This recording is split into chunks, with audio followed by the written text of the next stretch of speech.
but I just wanted to say it's so important to keep this discussion going on the need for strong domestic energy sector and energy policy. And many people don't realize just how integral our energy industry is to all aspects of life. And I think when most Americans think about energy, they think of the gas in their car or the lights in their house. But this only scratches the surface. There are so many deeper levels to the importance of energy, which I know the panelists and a lot of you on this call are very familiar with. But it takes energy to produce our goods and grow our food, and more to harvest and distribute. Energy is a vital component in every step of our economy, and its cost and availability move all our economic indicators. Now, I was born and raised in Louisiana, an energy powerhouse, and now have the honor of representing Louisiana's 5th congressional district. And Louisiana has always been a leader, just like you said, in the energy sector, and especially when it comes to our oil and gas industry. Now, in 2021 alone, the industry generated $54 million in revenues for the state and helped provide thousands of jobs and good livelihoods for my state and my district. Louisiana is also a leader in liquefied natural gas exports, where we are responsible for over 60% of the LNG produced and exported from the United States. That's a huge number. And in addition, we have several proposed projects that can help fuel our leading role as a major energy exporter, one of which is the Calcasieu Pass. So Louisiana's contribution to our domestic energy sector runs deep. And as you might know, the 5th district, the one that I serve, is predominantly rural, making agriculture one of the biggest industries in the district. And it's important to note that not many people realize that certain crops can be used to produce energy and fuel. So take, for example, corn, a big crop in my district.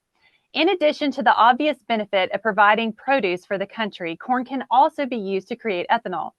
Ethanol, once it has been refined, can then be used to fuel the car that many rely on to get to and from work, and the trucks and machine folks in Louisiana use to run their farms. So I'm constantly sharing that story with colleagues and constituents.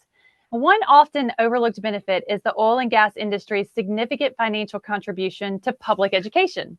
In many states, some of the revenue from the oil and gas sector is used to help fund public schools. And as a former public educator myself, I fully understand the ongoing need for additional school funding for our future generations. So oil and gas revenue is also distributed to national parks and recreational facilities through the Land and Water Conservation Fund.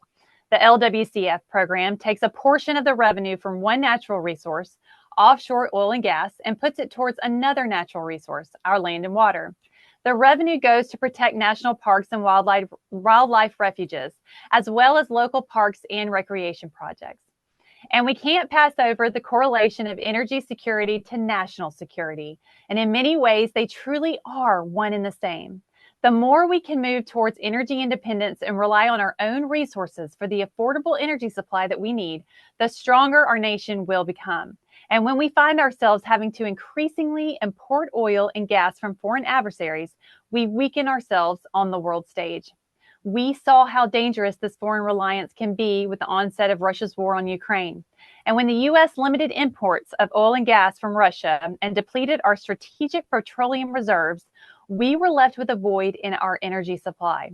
Not only that, but our allies abroad who relied on us for energy exports were also left vulnerable. And we are now facing further energy uncertainty because of what is happening in the Middle East. Unfortunately, our domestic oil and natural gas sector has been under attack since the beginning of the Biden administration. And instead of bolstering domestic energy production, this administration has focused on placing burdensome rules and regulations on the oil and gas industry.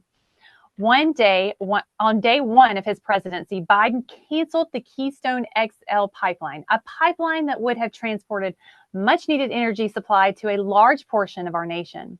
And in addition, the Biden administration continues to lower the threshold for onshore and offshore oil and gas leases, meaning there are less and less opportunities for growth in that sector. Right now, my Republican colleagues and I are championing new energy policies that encourage increased lease sales, increased production, and a streamlined permitting approval process.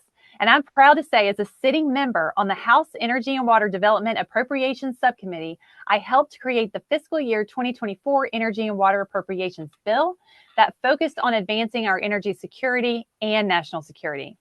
Let me assure you that I will continue to do what I can to make sure we are focused on the importance of a strong domestic energy sector and a policy that will bring back energy independence to America.